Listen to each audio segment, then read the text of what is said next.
Australia has confirmed a one-off public holiday later this month in honour of the Queen. So will we do the same here? Deputy Prime Minister Grant Robertson is with us this morning. Morena, good morning.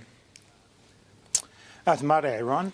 First of all, have you got any thoughts to share about the passing of Her Majesty? Oh, look, I just join in what's been said by so many people over the last few days. What an extraordinary life of public service.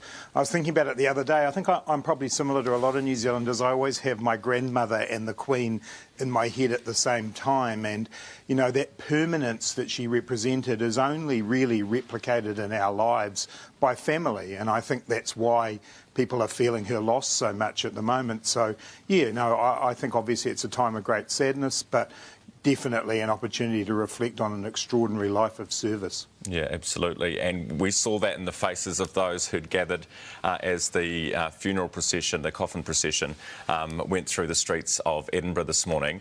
I want to talk about how we will mark it here in New Zealand. Obviously, Cabinet today is going to decide on whether we go with a public holiday or not. Already you've got the ACT Party saying it's going to cost us $450 million to have one. First of all, is that true? And second of all, is it something that you're seriously considering? Well, on the number, I think that comes from an estimate around the Matariki holiday, but that's the gross figure rather than the net figure, as it were, Ryan. I mean, that's the estimate, I think, that some people made of the total cost to businesses. It doesn't take account of the fact that if we do have a public holiday, people will be out there in the community and they'll be spending, and so actually that figure nets out significantly. But look, to be frank, Ryan, that's not probably the core of our decision-making here.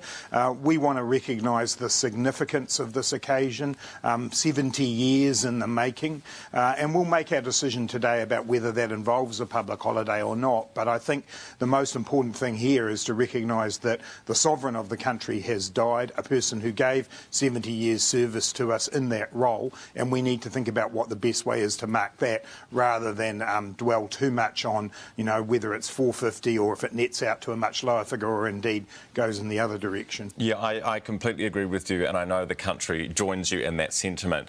However, we are hearing from a lot of people this morning who are saying, like this one has come in from Dave this morning. Dave says, I'm a royalist through and through. I absolutely love the monarchy. I love the Queen. However, my wife and I are both self-employed contractors, and a public holiday will mean the businesses that we contract to can't pay us. We would miss income for a day. So I think there are people out there also who are perhaps a bit worried about the potential for one. Yeah, look, and obviously we'll take into account the range of views. What we're doing at the moment is consulting with other political parties, and I think I've seen some comment in the media that the National Party are supportive of the holiday. The ACT. Sorry, we seem to have lost the Deputy Prime Minister Grant Robertson there. We'll come back to him as soon as we can, 27 minutes after 7. What you did catch a glimpse of was Dame Kiri Te Kanawa, who has, of course, met and performed for the royal family and the Queen herself on many occasions. We're going to speak to her just after the news at 7:30, but we have Grant Robertson back now. Deputy Prime Minister, you did for a moment turn into Dame Kiri Te Kanawa, but we have you back. You were just saying that... An unlikely transition, Ryan, given my singing voice, I can assure you. Yeah. So you were saying that you're seeking support from other political parties for this? Yeah, that's right. And we've obviously been speaking to the likes of the National Party who appear to hold a different view than ACT. Also, if we look around the world, the UK is doing this in terms of a public holiday. So is Australia. I believe Canada is considering something similar. And so, we have to bear all these different points of view in mind. But, I do think New Zealanders need the opportunity to be able to, mourn and to be able to commemorate this extraordinary life and the role that the Queen has played. So we'll work our way through those issues, but I do think this is a pretty special occasion. COVID, another big one, Deputy Prime Minister, and this idea that we will ditch the whole traffic light setting altogether. Is that being considered today, and how do you personally feel about it?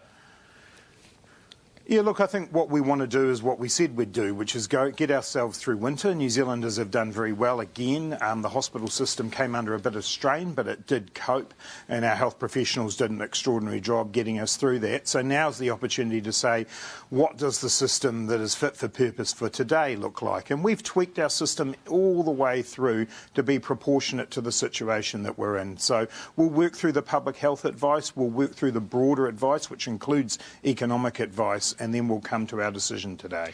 Will that include the mandates for the health workforce? There's a group called New Zealand Health Group, which is the largest provider of home and community support workers. They say that when the mandates came in, they lost 700 workers, and they are now desperate to have them back, so long as they've got PPE, so long as they've got been tested.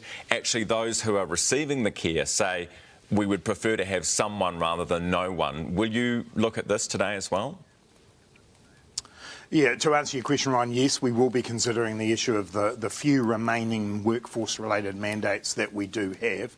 I would want to say that, you know, the health workforce, along with the education workforce and others, were calling on us to bring in mandates at the time that we did. It was the right decision to bring those in terms of where we were at with vaccination status and the concern within those workforce settings. We now have to reassess where we are right now today. I would note that while those numbers, 700, sound like a lot, when you look at it across the full health workforce, for example, I believe we had over 95% of people vaccinated and staying in work. So there were one or two people who didn't. Clearly mandates have gone from most sectors now, and yes, today we will reassess whether or not they're still required in the health settings. All right. Deputy Prime Minister, thank you very much for your time. Grant Robertson with us live from Parliament this morning.